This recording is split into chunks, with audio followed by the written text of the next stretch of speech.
Olá, paz seja convosco, tudo bem com vocês? Bom, para quem não me conhece, meu nome é Ronaldo Carniello. Se você gostar, deixa um joinha. Se você não é inscrito no nosso canal, se inscreva, ative o sininho. Eu quero lembrar que eu estou sempre deixando as ministrações que temos feito na nossa igreja, para que você possa acompanhar o nosso trabalho e também ser abençoado com elas, ok? Eu quero ler um texto da palavra de Deus que está em Efésios capítulo 5, verso 14, que diz o seguinte: Pelo que diz, desperta, ó tu que dormes, levanta-te de entre os mortos e Cristo te iluminará. Antes de entrar no texto em si, como introdução eu quero falar sobre uma história de George Whitefield. George Whitefield, ele viveu no século XVIII, foi considerado um dos grandes pregadores que a igreja já conheceu. Foi um grande avivalista no seu tempo, mas em 1743 ele, juntamente com a sua esposa Elizabeth, ele teve um filho, ao qual ele deu o nome de João Batista. E diante de uma forte impressão que ele teve em seu coração, ele começou a profetizar sobre a vida desse menino. E no culto de batismo desse menino, porque na igreja anglicana na época eles batizavam crianças, né? E na cerimônia de batismo, na pregação, ele começou a falar quão grandes coisas Deus faria através da vida do seu filho, como que fosse uma espécie de profecia e algo que ele estava compartilhando como se Deus tivesse colocado em seu coração. Ocorre que depois de 4 meses, o seu filho veio a falecer. E isso trouxe sobre o George Whitefield uma frustração muito grande e até uma vergonha, porque ele pôde perceber que ele errou. Isso trouxe uma frustração muito grande também sobre a sua congregação, sobre aqueles que o ouviam, né? E ele aprendeu muito com essa experiência, porque ele começou a perceber que nem tudo que fosse algo vindo de uma profecia, de uma impressão, poderia ser levado em consideração se não tivesse uma base na palavra de Deus. Não que ele não acreditasse, não que também eu não acredite em profecia, impressão, algo nesse sentido. Mas a própria palavra de Deus diz, em 1 Coríntios capítulo 14, que toda profecia deve ser julgada, né? E ela tem que ter uma base. Mas a minha colocação não é exatamente essa. A minha preocupação é no sentido de que George Whitefield ele teve maturidade o suficiente para poder aprender com a sua experiência.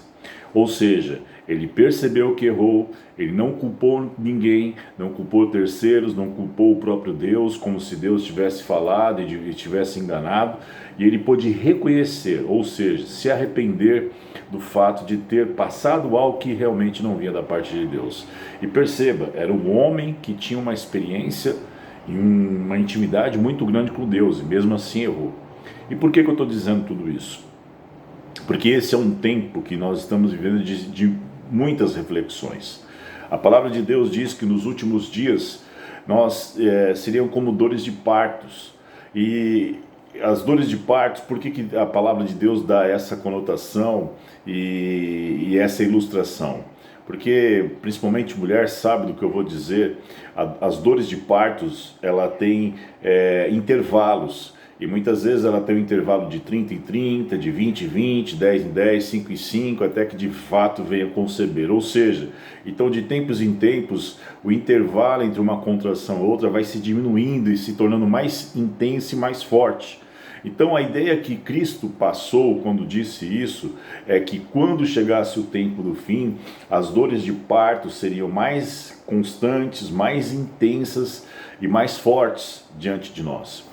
E por que eu estou falando tudo isso? Porque eu creio que esse é o tempo que nós estamos vivendo, em que os sinais estão sendo dados constantemente diante de nós.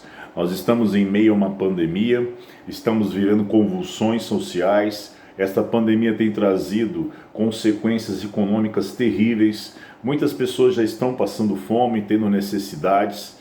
Nós estamos agora, nós que somos da América Latina, enfrentando uma nuvem de gafanhoto, ou seja, uma praga sendo imposta sobre as nossas cidades, agricultura, assim por diante, tanto que já está aqui no Uruguai, muito provavelmente vai entrar no Brasil. Tem uma tempestade de poeira, né, de areia vindo para a América Latina, em que algumas pessoas dizem que é capaz de cobrir um país como o Canadá ou os Estados Unidos. Ou seja, as coisas elas estão acontecendo numa velocidade muito grande, os problemas políticos, as guerras e assim por diante. Mas esse texto ele diz assim: desperta tu que dormes. E eu creio que esse é um tempo que Deus não perdeu o controle de nada. Tudo está no controle de Deus. E se Deus, seja por uma questão de impor um juízo sobre a terra, ou seja por uma questão de simplesmente ser uma permissão de Deus, de uma forma ou de outra, Ele está chamando a sua igreja, creio eu, para um despertamento, para um posicionamento diante dEle. Porque nós estávamos muito acomodados, e Deus está nos chamando para esse despertamento, eu creio, nesse tempo. Por quê? Porque as coisas estão acontecendo diante dos nossos olhos, a palavra de Deus está se cumprindo, as coisas estão acontecendo numa velocidade maior, e nós temos que entender. E quando Paulo fala para a igreja, ele não está escrevendo para o ímpio, ele está escrevendo para a igreja, ele está dizendo: desperta, ó tu que dormes. Então, se é para despertar, é porque está dormindo, e se dorme, não está fazendo nada, está simplesmente descansando nas suas coisas. E o sono é um tempo de descanso, e esse não é o tempo para descansar, esse é o tempo de nós acordarmos e entendermos o que está acontecendo e colocarmos em prática aquilo que Deus quer que nós coloquemos. Por outro lado, o texto também diz o seguinte: e Cristo te iluminarás. Porque normalmente quem dorme num lugar escuro, porque é mais confortável para o seu sono. Automaticamente, se está no lugar escuro, está em trevas. E se está em trevas, está longe de Cristo. É por isso que Paulo fala: desperta, tu que dormes, e Cristo te iluminará. Ou seja, se Cristo precisa iluminar, é porque não está no lugar claro, está no lugar escuro. E muitas vezes nós nos escondemos no nosso comodismo, nós nos escondemos nos nossos costumes, na nossa religiosidade, e isso vai nos acalentando de tal forma que nós dormirmos. E nós, ao dormir, nós vamos deixando de cumprir a vontade e os propósitos de Deus para a nossa vida. E esse é um tempo em que Deus ele está, de fato, impondo certas situações para nós, para que a gente possa realmente reconhecer quem de fato nós somos. E perceba, lá em Pedro diz o seguinte, capítulo 4, 2 Pedro, capítulo 4, 17, porque a ocasião de começar o juízo pela casa de Deus é chegada. Ora, a gente fala em juízo, a gente fala em ira de Deus, só que o texto bíblico diz que ela vai começar pela casa de Deus. E a gente, muitas vezes, a gente tem uma ufania tão grande, nós temos uma utopia tão grande, que a gente acha que somos o suprassumo das coisas, e a Bíblia fala, mostra claramente que não é sobre nós que a Bíblia fala, é sobre Cristo. E é para Ele que temos que viver, tudo é para Ele, para a glória dEle, por meio dEle, nada do que seria sem Ele. Então a igreja muitas vezes ela tira o foco de Cristo para voltar-se para si mesmo. E o juízo ele vai começar pela casa de Deus. E as pessoas não estão entendendo. Então quando George Whitefield, como eu disse no começo, ele aprende com a sua experiência, não se frustra, mas continua caminhando, isso deveria servir de experiência para nós hoje, porque hoje a pessoa numa frustração, numa falta de resposta de Deus, no não de Deus, ou diante de algumas circunstâncias que vivem na igreja, porque o pastor não me visita, porque fulano não me reconhece, porque Beltrano isso, porque Beltrano aquilo, e sempre são os outros, e a pessoa ela acaba se distanciando, se esfriando. Isso é uma meninice. Deus está nos chamando para sermos adultos, para nos posicionarmos, a realmente nos colocarmos como alguém maduros diante dele. Você tem que entender que mesmo que o seu pastor seja o pior pastor do mundo, não apareça na sua casa, nunca olhe para você, o seu foco é Jesus. Porque quem deu a vida por você não foi pastor, não foi apóstolo, não foi bispo, não foi levita, não foi ministro de louvor, foi Cristo Jesus, nosso Senhor. E é Ele que tem que ser o foco da sua vida. É por isso que a igreja, em muitos aspectos, ela é como a igreja de Laodiceia. Alguns teólogos dizem que a igreja de Laodiceia é uma referência à igreja atual. E olha o que Cristo fala. Cristo diz assim: conheça as tuas obras, que nem és frio nem quente. Quem deras fosse frio ou quente, assim, porque és morno e nem és quente nem frio, estou a ponto de vomitar-te. E olha o que diz: pois dizes, estou rico e abastado. A igreja hoje é uma igreja rica. Eu, com poucos membros, graças a Deus, consigo pagar as contas todas da igreja. A igreja hoje é uma igreja que possui, que tem grandes templos, que tem templos confortáveis, templos com telões, com tantas coisas, tantos recursos. Mas será que o principal ela tem? Porque veja, abastado, não preciso de alguma coisa e nem sabes que tu és infeliz, sim, miserável, pobre, cego e nu. Ele está falando da igreja.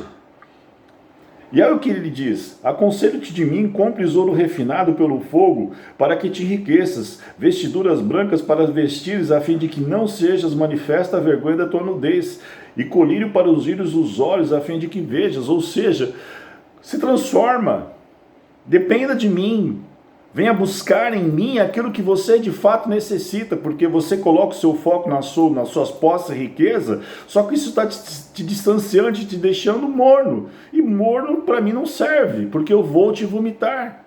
E aí o que é mais perigoso para mim é que quando Cristo fala no verso 20, eis que estou à porta e bato, se alguém me ouvir a minha voz e abrir a porta, entrarei em sua casa e cearei com ele e ele comigo. Amados, Cristo está falando isso para a sua igreja. Se ele precisa bater a porta para entrar, é porque ele está do lado de fora. E muitas vezes Cristo de fato está para fora da igreja. Porque nós temos sonhos, nós temos projetos, nós temos coisas mirabolantes, fazemos tantas coisas, mas o que de fato isso tem surtido de efeito prático e concreto naquilo que Deus realmente tem para nós, e o que isso tem surtido de efeito para sequência da caminhada da igreja? Qual é a estrutura? Como que as pessoas têm sido fortalecidas? Porque hoje o pastor, ele é como um atendente de balcão. E eu cresci num tempo que os meus pastores diziam assim: Ronaldo, toma vergonha na tua cara e vai se converter. E eu ia para casa, refletia, repensava a minha vida e voltava e me consertava. Hoje, se nós pastores dissermos isso para alguém na igreja, ela simplesmente some da igreja e vai para outro lugar. Porque o pastor, ele vira uma espécie de atendente de balcão e nós temos que atender a necessidade do cliente, que é as pessoas que vêm até nós. Só que tem uma coisa, amados, isso é um perigo muito grande. Nós temos que nos despertarmos, nós temos que nos amadurecer. Deus está separando os meninos dos homens, e Deus quer que haja maturidade, posicionamento. Tudo o que está acontecendo à nossa volta é um sinal para que a gente se volte à presença de Deus. E eu tenho sempre dito, depois que nós voltarmos, muitos não voltarão. Já basta olhar para as lives das igrejas. Eu sei de igrejas que tem 1.000 e poucas pessoas, e aí você vai ver as lives, tem 100, 150, 160. Muitos não acompanham mais nem as lives, o que dirá quando nós voltarmos à nossa normalidade. Então é tempo de nós nos despertarmos, nos posicionarmos. Eu digo uma coisa séria para vocês: para de meninice, paremos de criancice. A nossa vida depende de Jesus. Mesmo que ninguém apareça em sua casa, não se importe, o seu foco é Jesus. Esses dias eu visitava duas senhoras, em que eu perguntei, mas eu não sabia que elas eram cristãs. Eu falei, mas cadê o pastor de vocês? Ela falou, o pastor só aparece se a gente morrer. Mas só que são firmes, são gente crente, não depende de pastor para poder sobreviver. Esse é o tempo de se posicionar. A sua vida depende de Jesus. Se posicione, tenha vida com Deus. Esse é o tempo de despertamento, para que Deus cumpra os seus propósitos através de nós. E como nós lemos no texto, eis que estou à porta. Você tem inserido Cristo na sua vida? Você tem inserido Cristo nos seus sonhos, naquilo que você vai fazer? Então, desperta. Esse é o tempo. Amém? Deus abençoe vocês.